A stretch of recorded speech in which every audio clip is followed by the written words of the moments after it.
Waste Bengal के CM Shivendu अधिकारी जी ने गाय को लेकर जो बयान दिया उस पर कोई टिप्पणी करना चाहेंगे? विरोध भी युवा राजपूत सभा का जम्मू में देखिए, हमारा ये मानना है कि जितने भी हमारे वरिष्ठ नेतागण हैं, उन्होंने जिस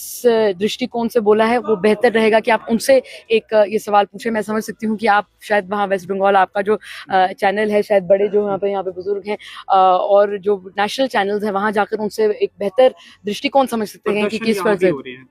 तो जो प्रदर्शन जिस प्रकार से हो रहे हैं उनसे एक बारी मार्गदर्शन लेना बेहतर है। जैसे मैंने आपको कहा कि गौ माता की पूजन करना एक बहुत जरूरी एक विषय है हमारे धर्म में भी, और साथ साथ मेरा ये मानना है कि एक परिवार में पूरा परिवर्तन आता है जब हम गौ माता को अपने घर में लाते हैं। और ये सिर्फ अगर आप धार्मिक तरीके से देखिए, वहां से तो है ही हमारी मान्यता जुड़ती है, पर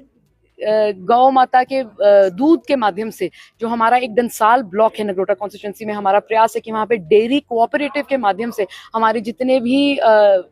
लोग हैं जो डेयरी फार्मिंग में जुड़े हैं उनके व्यवसाय के माध्यम से और बढ़ोतरी हो। और इस विषय पे मैंने टिप्पणी असेंबली में भी की थी कि अमूल के माध्यम से, अमूल कोऑपरेटिव के माध्यम से माननीय प्रधानमंत्री मोदी जी को जब नंदन नीलेकानी जी ने कहा कि एक एआई के माध्यम से फार्मिंग करनी चाहिए, तो डेयरी कोऑपरेटिव के लिए उन्होंने एआई इंट्रोड्यूस कराया और 1 महीने के अंदर अंदर जिसके माध्यम से एक स्वदेशी नेतृत्व रखा गया कि टेक्नोलॉजी को डेयरी के साथ और गौ माता की पूजन के साथ जिस प्रकार से एक प्राचीन हमारी सभ्यता है उसको जोड़ा जाए, उसको मॉडर्न टेक्नोलॉजी में लाया जाए। तो मुझे लगता है कि जिस दृष्टिकोण से किसी ने इस पे टिप्पणी की है, आप उनसे बेहतर सवाल जवाब पूछ सकते हैं, और जिस दृष्टिकोण से अगर यहाँ पर जो प्रोटेस्ट हो रहे हैं उनसे आप पूछ सकते हैं। पर मेरा ये मानना है कि एक ओवरआर्चिंग नेतृत्व है हमारे भारत देश में, और हर फार्मर के, हर डेयरी फार्मर के घर तक इसका जो प्रभाव है होता है। और मुझे लगता है कि माननीय प्रधानमंत्री मोदी जी के नेतृत्व में आज डेयरी फार्मिंग करना खासतौर पर हमारी नगरोटा कॉन्स्टिट्यूंसी के डंसाल ब्लॉक में सबसे ज्यादा प्रॉफिटेबल एक बिजनेस है। और हमें गौ पूजन के साथ साथ एक